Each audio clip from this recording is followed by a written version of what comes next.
In this lesson and the next lesson, we're going to learn how to create generic methods. And we're going to create these inside static classes. So rather than have a generic class that includes in it methods that use the type parameter that's part of the class definition, we're going to create generic methods that don't rely on a type parameter from the class definition.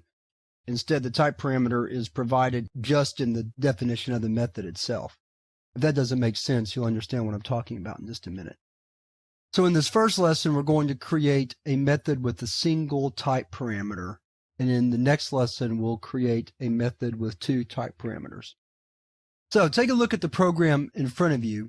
And I've created a very simple array and put some names into the array. So what I want to do is write a method that will display the elements of this array, but that I can then turn around and use again with an array of a different type, such as an array of integers or array of booleans. So let's see how to do that.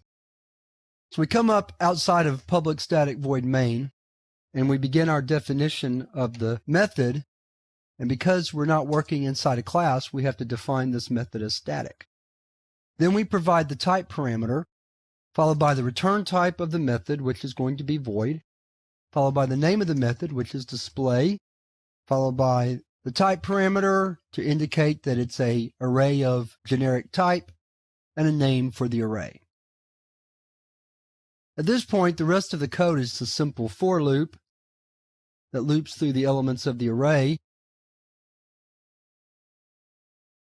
and displays them unless the array element is null.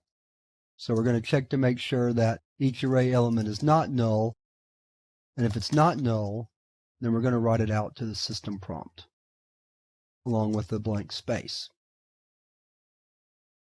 We close off our loop and close off the method definition. And let's come down to the bottom of our code, add a call to display with names. Let's save our program.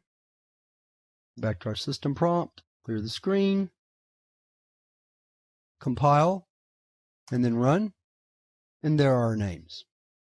So now, to test to see if the method is truly generic, let's create a new array.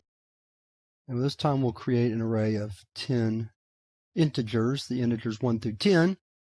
Notice that I have to use the object type, capital I integer, not lowercase int. Remember that generic classes and methods only work with object data types. Or the best way to say that would be that the data types are objects as opposed to the primitive built-in data types. So once we've created the array, then we should have no problem displaying it. Let's add a blank line between the two, like so. So there we go. So let's save the file, come back to our system prompt, compile it again, and then run it, and there we go.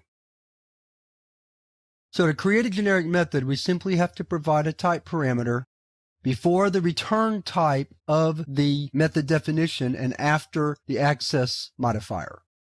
So public, private, in this case, static, since it's a static method. So with that, we're finished with this lesson. Now let's move on to the next lesson where I'm going to demonstrate how to create a generic method that has two type parameters.